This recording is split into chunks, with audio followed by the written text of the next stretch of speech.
All right, I'm ready. What's that sound? I don't know. Hi, everyone. I'm Emily. And I'm Vince. And this is the Lighthouse Lowdown.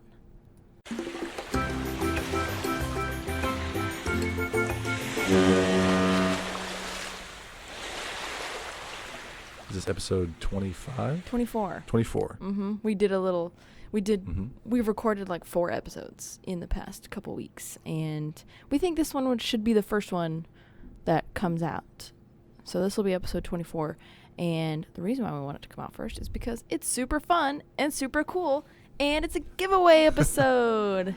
Woo! You want to drop the note on that later? What? Or you want to do it now? The giveaway? Yeah. Yeah, it's my history buoy. Oh, okay. Yeah. So our giveaway is coffee. We've talked about it, I think, in our last episode. Captain Cecil's coffee from Massachusetts. And that's also where we're going to be heading for our episode today because they gave us the lighthouse they wanted us to cover. Nice. Yeah. So our giveaway is going to be a bag of their Atlantic ground coffee. Vince and I are actually trying it today, so we can tell you all about it. And a precursor is that we really like it. So, I don't know. Emily knows more about this. She's been doing the speaking back and forth with Captain Cecil. Yeah. Well, Captain Cecil is their golden retriever, dog. which I think is adorable. They named their coffee after their dog, which is spectacular. But the coffee that we're giving away says that has an array of chocolate and cranberry notes, which I'm kind of getting. There was something unique about the coffee when we were drinking it, and we're like, this is not like any other coffee that we've had before. And I think it's the fact that it tastes a little bit like fruit, which I like, but it's not like fruity flavor. It's not like a floral, fruity kind of. Yeah. I don't describe it. But then the finish too. Like normally coffee leaves a very like a nasty taste in your mouth, but this one's very light. Mm-hmm. Yeah, this one's really good. We do. We have a French press, so that's how we made it this morning. So I'm drinking out of a mug, and it's got a lot of the coffee oils still in it because of the French press. It's very good. It's earthy. It's got a sweetness to it. I didn't add anything. I'm just drinking it black, which is rare for me. Yeah. And it's very good. I was saying when we first opened the bag, we were really excited. Oh. It smells so good. Spectacular. And I've grown to love the way coffee smells. I remember as a kid I hated it. Now, of course, it smells great. Awesome. But this coffee actually tastes like it smells, which I don't think is true of a lot of cheaper coffees that we get. True. At our local store, just typical coffees, cheap coffees. So this is something that we were talking about it in the car the other day. This is really good, this type of coffee. If your mom's going to come visit, this is the type of coffee you want to make. You want to whip it out like as a special occasion just because it's so good. I would drink it all the time, but I just mean, typically I buy cheap coffee, but this is it's really good. Yeah, it's very good.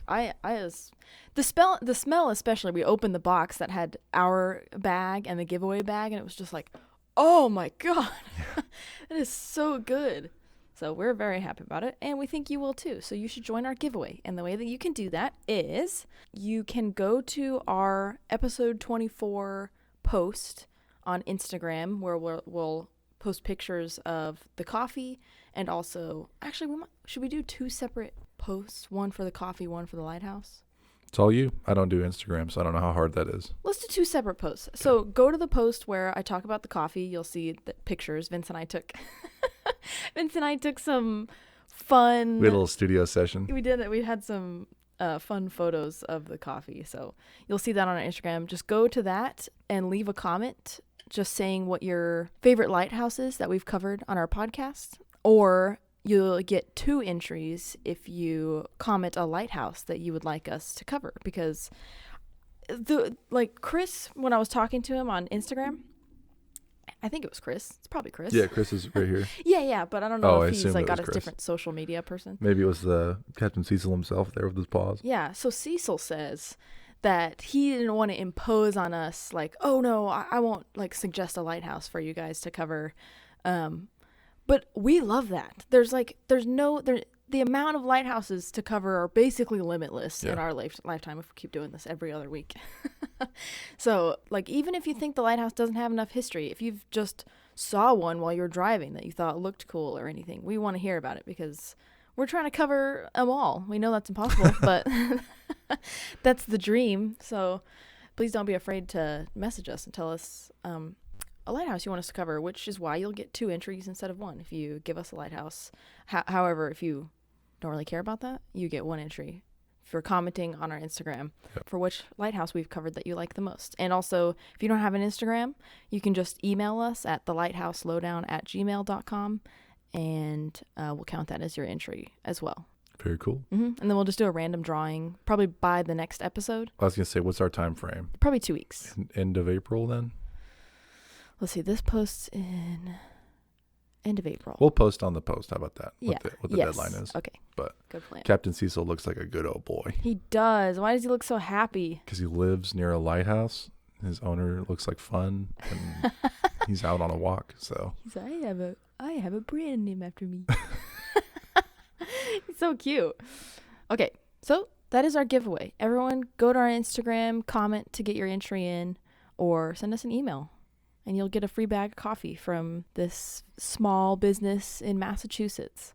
Really good. Captain Cecil's Coffee Roasters, right? Yeah. Yeah. I love their, we've talked about them before, but their Instagram is awesome. It is very cool. Their website, their photography is good, and the coffee is killer. So very good, yeah. Look at After Hours is one that they talk about a lot. I think this is a fan favorite for their company. And King Tide, I don't know. I like Atlantic. I think it's good. That's our giveaway. Awesome. So the lighthouse today, so the Captain Cecil's coffee.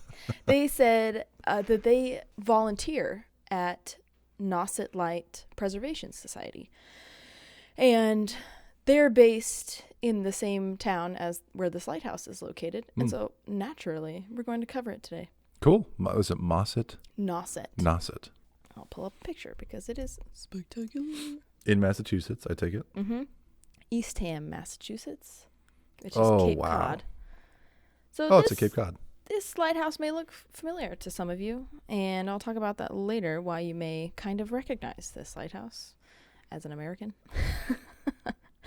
So officially, it's Nauset Beach Light, but most widely it's called Nauset Light. And I think it's because when it was added to the national...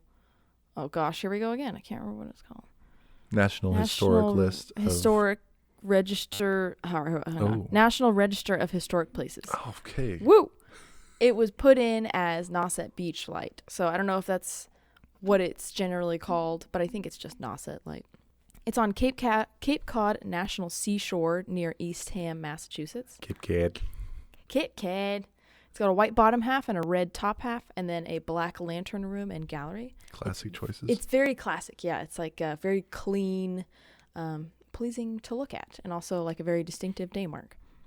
It's a private guide to navigation now, which I think just means that it's not owned by the government. Sounds right.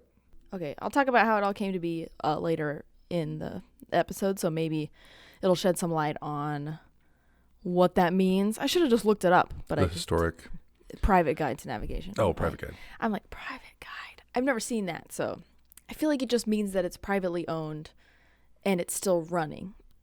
I don't know. We'll talk about it later. Do you have by chance a map? I will. I'll pull it up when I'm done with my little intro. Oh, I'm sorry. Whoa.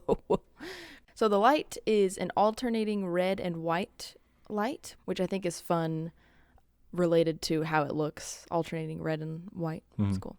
It currently has a Carlisle and Finch beacon, which they just make marine beacons. Okay. And it's a cool name. I don't know. Yeah, it seems like they're kind of the go-to for like modern day. It's like an LED beacon. Beacons. No, I don't want to go too far into it because it'll take forever. But it's called DCB-224, and it's a double beam rotating light. So there's 2 lamps facing in opposite directions, and one is red and one is white, and it rotates. So it looks cool. So let's go into the history. Actually, Nauset Light, the tower that we're looking at right now is not. It's actually the last of many lights to be on this shore. So we're going to talk about all of them. Wait, towers or? Lighthouses. So they built several? Mm-hmm. Okay. So the story of Nauset Light begins with the 3 sisters of Nauset. In 1836, Eastham residents petitioned the Boston Marine Society to ask the U.S. Congress for lighthouses because they were seeing a lot of shipwrecks along Cape Cod. And it was approved, and $10,000 were appointed to build a light halfway along the eastern coast of Cape Cod in Eastham. I looked it up, and later there's a couple hams. Oh. And I don't know, one of them is pronounced like you don't say ham at the end, but this one, it said that you do say ham at the end. So it'd be like Eastham. Yeah, exactly. So I think. But not, this is East Ham. But this one's East Ham, according to pronunciation.com. Of course. That's all I have. So what they built were actually 3 15-foot little towers built in a straight line along the cliffs, which 15 is not very tall. And 3 lights just came out of nowhere. It's like, surely this is not 15 feet. No, Okay. this is not. This one came in later. So the original lights were very short and eventually were called the Three Sisters because it looked like little black-capped women dressed in white from like the boats. So I have a picture. Obviously not great quality of photo because we're talking like mid 1800s. Of course. But they just look like little women with fantastic hats. like little Russian dolls or something. So they were called the Three Sisters. But it's a nice old photo of the originals. It's the only picture I could find. How about that spacing too? I know. That is pleasing. Mm-hmm. Mm-hmm. They must have measured that. That's impressive. There's a photo from that long ago. I know. Crazy. So 55 years went by and everything was going fine except for that erosion started to catch up to them on this cliffside. Like you can already tell in this photo how close they are. It's a sheer cliff. Yeah. Yeah. So technology was not advanced enough to move lighthouses at this time. And so they just built 3 more wooden towers, just a little bit like slightly larger, but identical to like the original prototypes for these lighthouses. Yeah. And the lenses from the old lighthouses were moved to the new ones, and the original Three Sisters were just left there to eventually fall into the Atlantic. Whoa. Yeah. They didn't Didn't use dismantle materials. them. They didn't. Nothing. Just left them there, and they eventually fell in. Into the sea. Mm-hmm. How fitting. I know. It's kind of like, it's pretty cool. Pretty cool. By 1911, the sisters were in trouble again.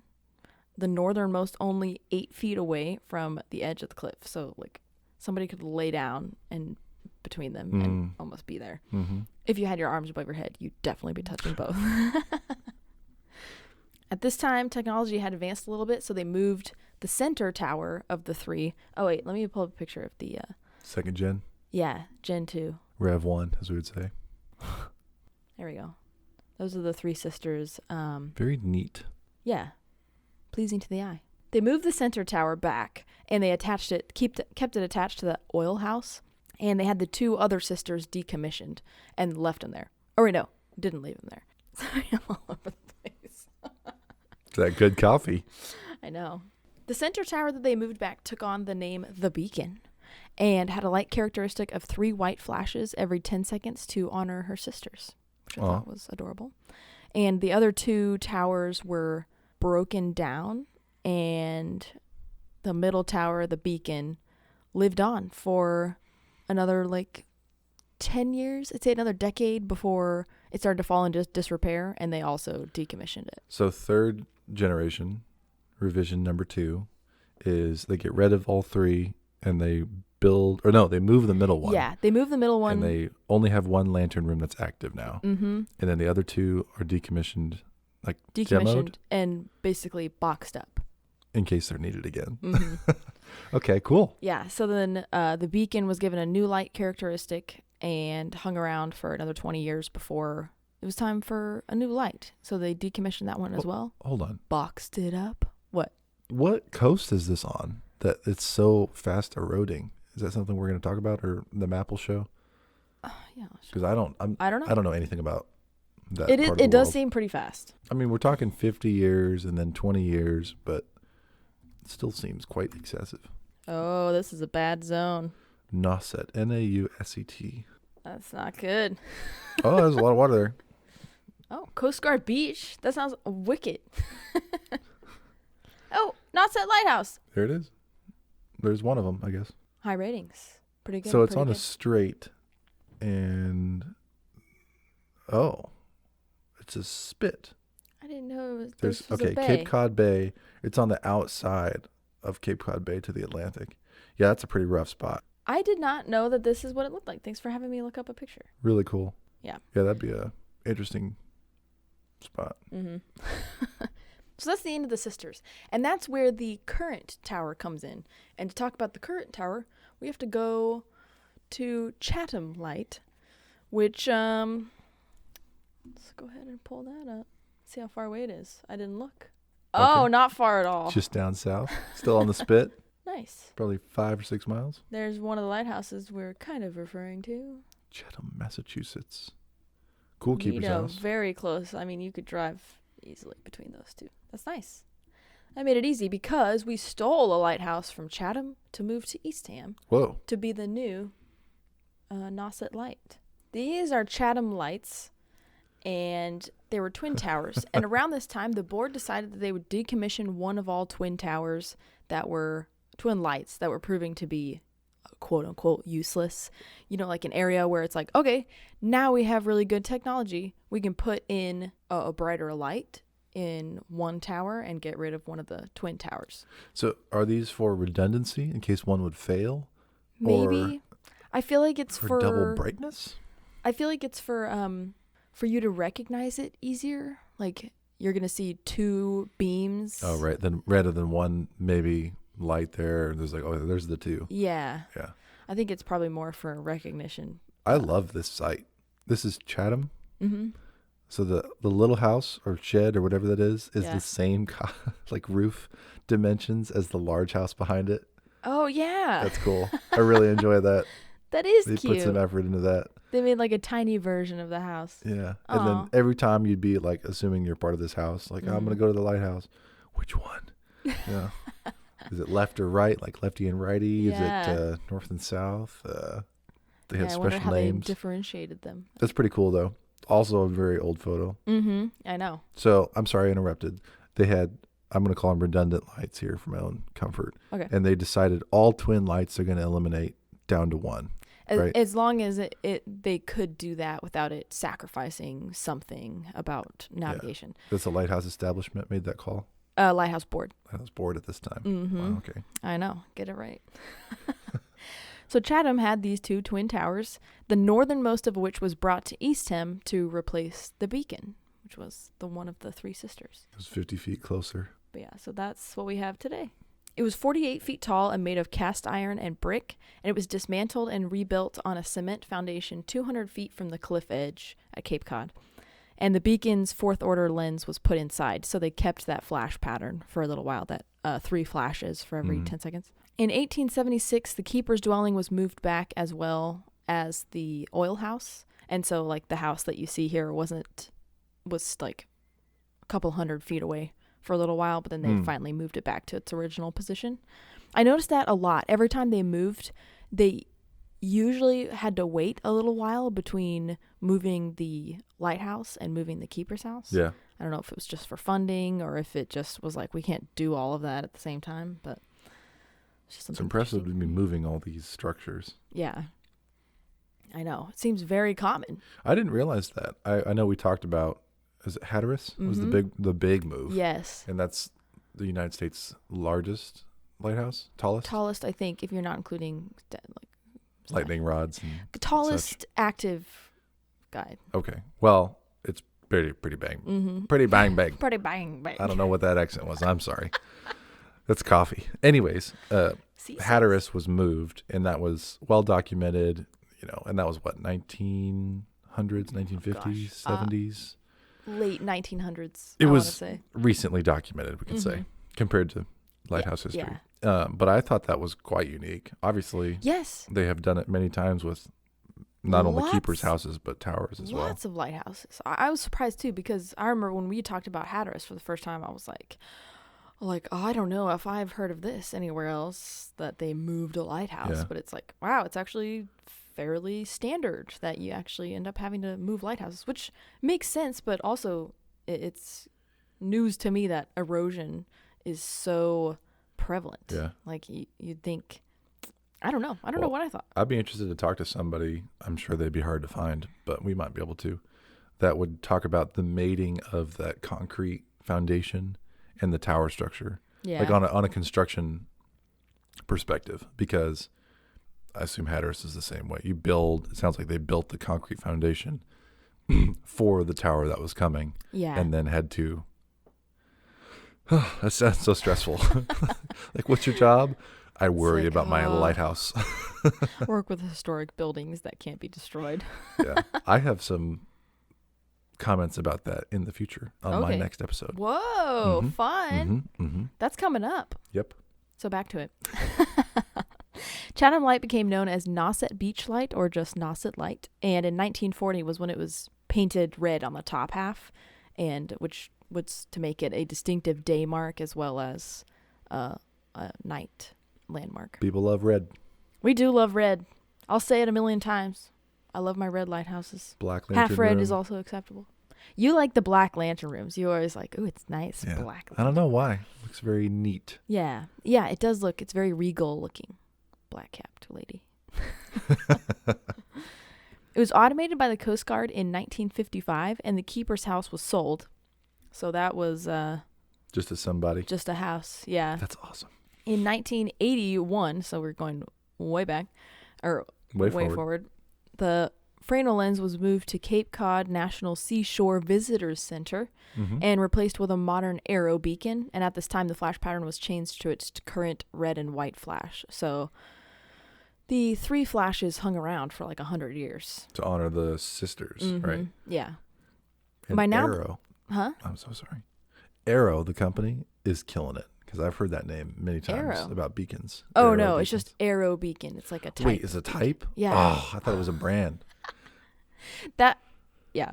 Under Armour beacons, Nike beacons, Arrow beacons. Nike beacons. No, I'm sorry. Arrow beacon is a light assembly used to create a fixed or flashing signal visible for long distances. Let's see, what does it use?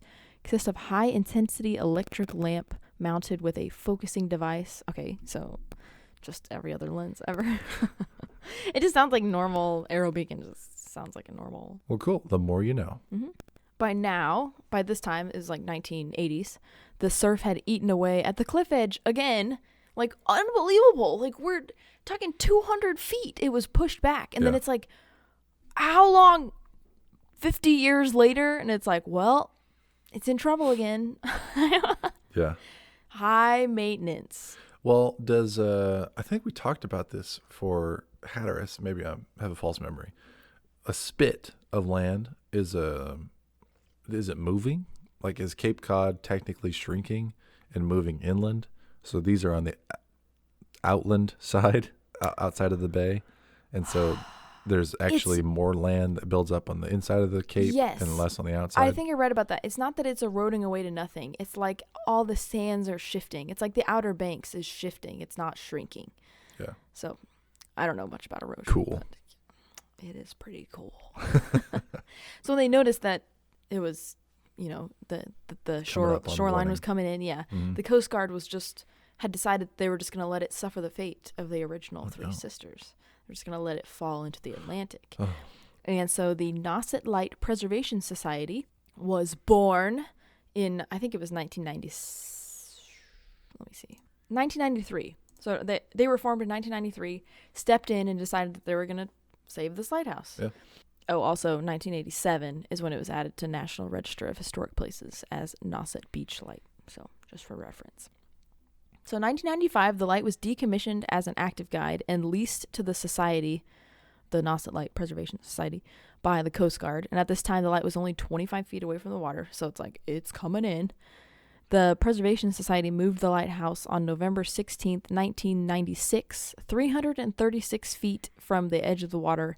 And less than a year later, they raised enough money to relight the lighthouse as a private guide to navigation. Awesome. So technically, the Coast Guard still owns it because they're leasing it to the Preservation Society. Yeah. So it can't be that it's not owned by the government for it to be a private guide to navigation. Well, let's talk about East Brother Light Station for a second. Okay. In San Francisco, right?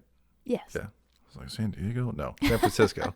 Yeah. Because that is it's managed privately, but it's owned. It's the same situation. It's owned by the U.S. Coast Guard.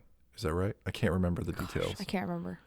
Well, we've had this discussion before. So listen to East Brother Light Station, episode 21, maybe? Either way, 21. It sounds like, yeah. Well, it's good that people take care, citizens, we'll call them, take care of things. It's always like that. this. It's this like Coast Guard, obviously, are going to be driven by money. Yeah. They're going to be like, okay, we're not going to keep this lighthouse up if we're going to have to pour this much money into keeping it up. So a lot of times you see civilians coming in, joining together to save something that's historically significant, really. Just a year after that, after their move, the current owner of the Keeper's House agreed to donate the 1875 house to the National Park Service as long as she could live there for another 25 years. Ooh. So she technically donated it. She's going to live there for another... Nice. Yeah, another 25 years. Another mortgage length. Because it was donated, they were able to move it across the street to join the lighthouse. You know how they had moved it back 300 something feet? So finally...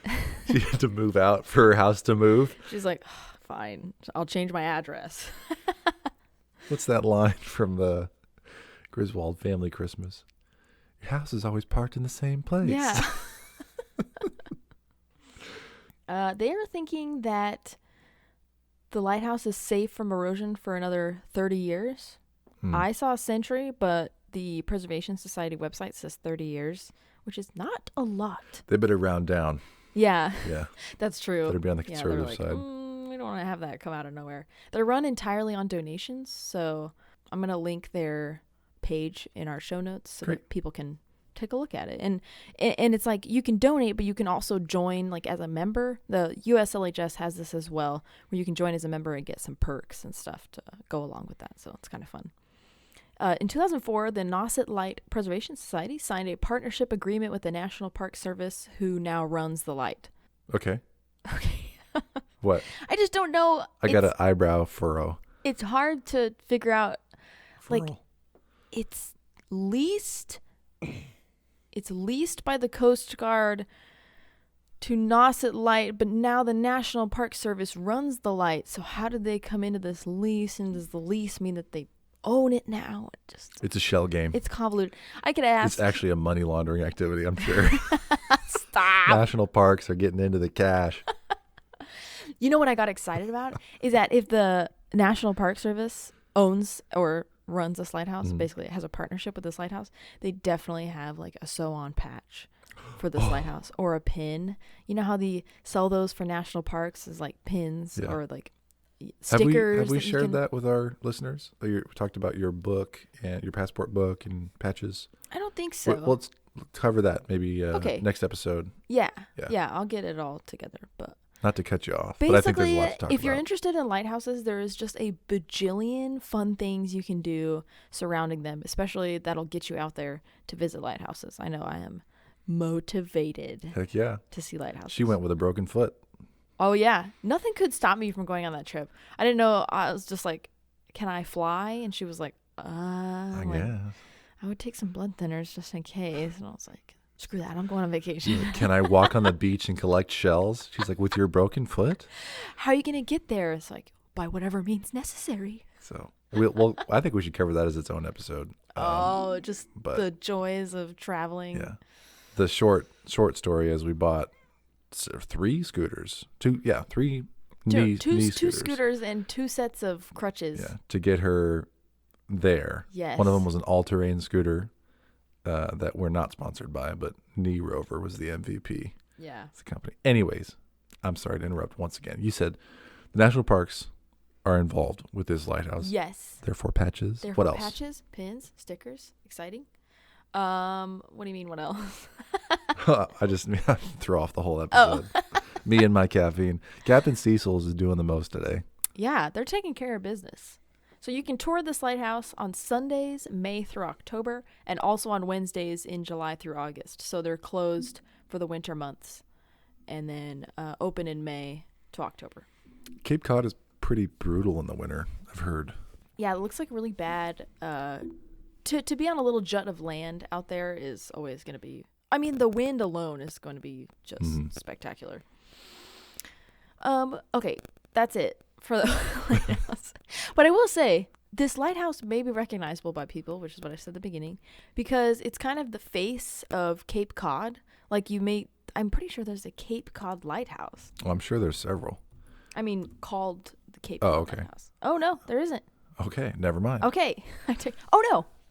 Oh, no. Oh, yes. There's a Highland Light, which says also known as Cape Cod Light. You must be using Bing. I'm on Google. Well, a close friend of ours took a trip to Cape Cod and told me we're out playing pool or something. He told me about there's a lot of lighthouses, a lot of good food, a lot of beautiful sights. So Who told you this? I don't know if they want us to talk about them on the air, but it's a redhead gentleman. It's tall. I don't know him. Oh. Redhead. Yeah. I don't know. Okay. I'll cut all that out. Not okay. For $100 every 2 years, you can get a license plate with this lighthouse on it, and the money goes towards the light and local organizations of Cape Cod. So it's kind of like it's a special edition of license you Massachusetts. can get. Yeah. And also, pause for effect. Cape Cod potato chips. I've seen those. I bought those. We have had those. Oh, that's the lighthouse. Mm-hmm. There it is. I'm glad there's an actual lighthouse that exists on, Based on, and it's fairly accurate. yes, I know. Even the keeper's house, they kept the same colors. Like, it would be more aesthetically pleasing for you to make it like a white keeper's house or something. But they kept it the original colors, which I enjoyed a lot. The ocean's blue and everything. So that is where you may have seen it before. This is pretty, Do you know anything about this company? yes, actually. I didn't write a whole bunch of notes on them, but you can go to a Wikipedia page. It has all of the information about how this started. Also, that their business boomed because someone ran a car into their storefront, and so they were all over the news about Hey. it. And so people started buying their potato chips. No press is bad press. An inside know. job. It Maybe was- that's what we should do. We should have someone run into our Yeah. studio, the Rip Rap studio, with a car. It's like people that sounds like an insurance fraud claim, like setting your house on fire for the insurance. Yeah. Oh my gosh. Okay, we won't do that. But this company was started in 1980 in Massachusetts. So they were Good. taking imagery from their local lighthouse. And it's now owned by Campbell's Soup Company. So, and that was a recent acquisition. I don't remember what year it was, but it was recently. Yeah. Well, I know I've bought those before. Mm-hmm. I We recognize have that we have packaging. had them here before. And that's not something I thought about. Like, this just fell into our laps from Captain Cecil's. So Cool. kind of fun thing. So A side question. yeah. If someone were to go visit Cape Cod, what Mm-hmm. is it typical? You'd fly into Boston, assuming you're far away. We're in Kansas City. So Yeah. you'd fly into Boston and then drive out? Or I saw that's a big city nearby. I would assume that you'd fly into Boston, and then maybe there's a ferry that goes from Boston to Across the Cape Cape? Cod, maybe? There's obviously we saw there's roadways out there. Yes, you but can drive, but I would hope. I mean, I don't know anything about that area, so people That are probably might be laughing too at long me. of a way to have a ferry. We don't know anything. We're landlocked. We're Kansas. We're in Kansas. Yeah, our closest lighthouse is at a par 3 golf course. Oh, yeah. Too Rip. bad that's not there. Rip in peace. So you may be asking, now that we've covered Nauset Light, what was the final fate of Rev 2, Three Sisters of Nauset? And I'm going to tell you. Here they are. Cool. Oh, the lantern rooms are gone. Oh, I didn't even notice that. Just like Triangle The Island. beacon's the only one that has her light left. Okay, so I can talk about. So after being decommissioned, the north and south light were sold at an auction for $3.50 Goodbye. to the Cummings family, who fixed them up and turned them into a summer cottage called the Twin Lights Cottage. So they had a second life. These buildings we're looking at? Yeah. You can stay in them? No. That you could when they were purchased a while ago. Okay. But then they were sold to the National Park Service in 1965 and probably put on, national, and then put on the Register of Historic Places. See those plaques right there? That's how you know. Mm-hmm. Mhm. Yep. Tour walking.